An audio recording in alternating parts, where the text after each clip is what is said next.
আসসালামু আলাইকুম আরহামাতুল্লাহ। নতুন বছরে প্রত্যেক মুমিনের ৯টি বিষয় মনে রাখা উচিত। শুরু হয়েছে নতুন বছর ২০২৩ সাল। একটি বছর অতিক্রম করে নতুন বছরে পদার্পণ করা নিঃসন্দেহে আনন্দের। তবে মুমিনের আনন্দ ও বেদনা শুধু পার্থিব অর্জনের উপর নির্ভর করে না। তার আনন্দ ও উচ্ছ্বাস, সাফল্য ও অগ্রযাত্রার মূল ভিত্তি পরকাল। তাই নববর্ষের আনন্দেও সে পরকাল ভুলে থাকে না। তাই নতুন বছরে প্রত্যেক মুমিনের ৯টি বিষয় মনে রাখা উচিত। তা হল, নম্বর ১, সময়ের ভালো মন্দ।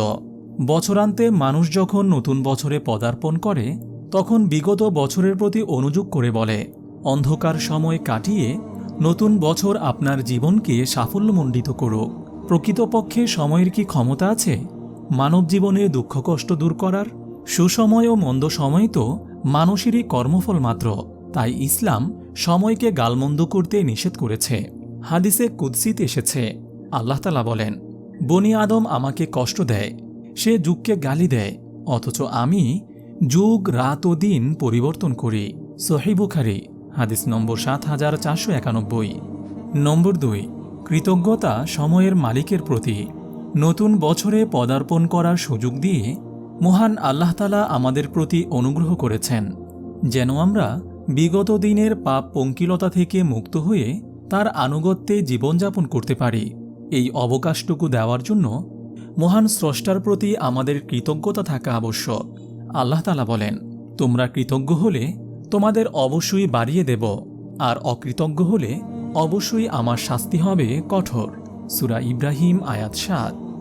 নম্বর ৩, মুমিনের আনন্দ ও বেদনার ভিত্তি। মুমিনের জীবনে আনন্দ ও বেদনার ভিত্তি পরকালীন সফলতা।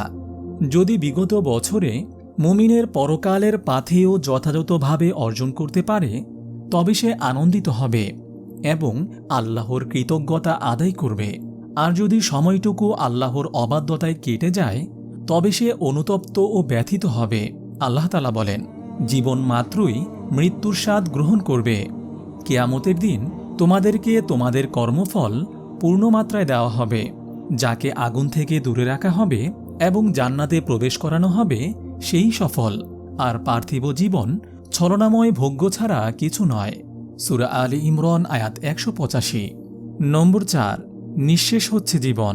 পৃথিবীতে মানুষের জীবনকাল অসীম নয়, বরং প্রতিনিয়ত সে মৃত্যুর পথে এগিয়ে যাচ্ছে। একটি বছর অতিক্রান্ত হওয়ার অর্থ জীবন থেকে একটি বছর বিগত হওয়া। তাই জীবনের ভালো ও মন্দ, অর্জন ও বিসর্জন বিবেচনা করা মুমিনের দায়িত্ব। আল্লামা ইবনুল কাইয়ুম জাওজি রহমতুল্লাহি আলাইহি বলেন, সময় নষ্ট করা মৃত্যুর চেয়েও বেশি ভয়াবহ।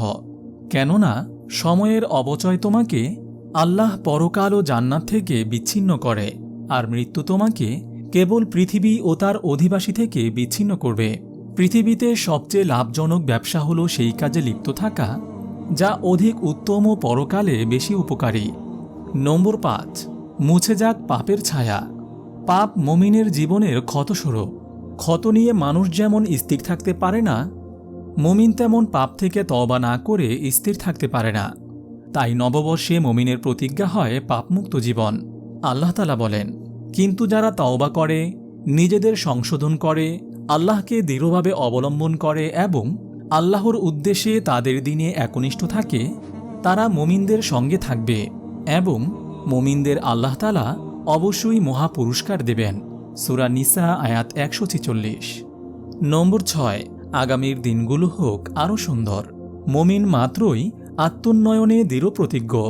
ঈমান তাকে জীবনের মানোন্নয়নে উদ্বুদ্ধ করে। সে সচেষ্ট থাকে যেন তার আগামীর দিনগুলো অতীতের চেয়ে উত্তম হয়।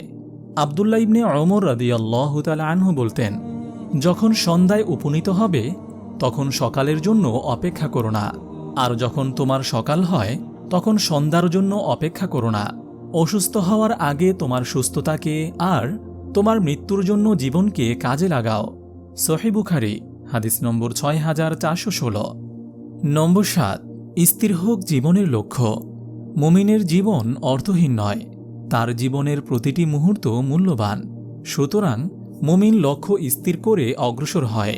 লক্ষ্য নির্ধারণে সে পরকালকে প্রাধান্য দেয়। ফলে মুমিনের জীবনের প্রতিটি দিন হয়ে ওঠে লাভজনক ও ফলপ্রসূ। সাইয়্যিদ ইবনে জাবের রাদিয়াল্লাহু তাআলা আনহু বলেন, মুমিনের প্রতিটি বেঁচে থাকার দিনই লাভজনক। নম্বর ৮, মুমিনের দৃষ্টিতে সময়ের পরিক্রমা। আল্লামা ইবনে রজব হাম্বলি রহমতুল্লাহি আলাইহি বলেন, এসব মাস, বছর, রাত ও দিন সবকিছু সময়ের সীমা নির্ধারণ মাত্র, যা বান্দাকে ইবাদতের সময় নির্ধারণ করে দেয়, যা খুব দ্রুত কেটে যাচ্ছে। মুমিনের জীবনের যে সময়টি কেটে যায়, নিশ্চয়ই সেই সময়ে আল্লাহ কর্তৃক কোনো দায়িত্ব তার উপর ছিল এবং তা আনুগত্যে তা অতিবাহিত করা আবশ্যক ছিল। মুমিনের জীবন এসব বিষয়ই আবর্তিত হবে। সময়মতো দায়িত্ব পালনের মাধ্যমে সে আল্লাহর নৈকট্য লাভ করবে। যে ব্যক্তি আল্লাহকে ভালোবাসে, সে তার ইবাদত করার পর আত্মতৃপ্তিতে ভোগে না, বরং তার ভাবনার পুরোটাতে মহান আল্লাহ তাআলা বিরাজ করেন। সে ভয় পায়, না জানি কখন আল্লাহ অসন্তুষ্ট হয়ে যান, না জানি কখন একটু অমনোযোগিতার কারণে তার সমস্ত আমল ধ্বংস হয়ে যায়। নম্বর ৯, উদাসীনতা মুমিনের বৈশিষ্ট্য নয়। জীবন ও জীবনের সময় সম্পর্কে মুমিন কখনো উদাসীন থাকতে পারে না। সে সময়ের ব্যাপারে আল্লাহর জবাবদিহিকে ভয় পায়। মহান আল্লাহ তাআলা সবার আগামীর দিনগুলো আল্লাহর হুকুম মতো অতিবাহিত করার তৌফিক দান করুন, আমিন। আপনি যদি এরকম ভিডিও আরও পেতে চান, তাহলে এই চ্যানেলটি সাবস্ক্রাইব করে পাশে রাখা বেল আইকনটি অন করে দিন।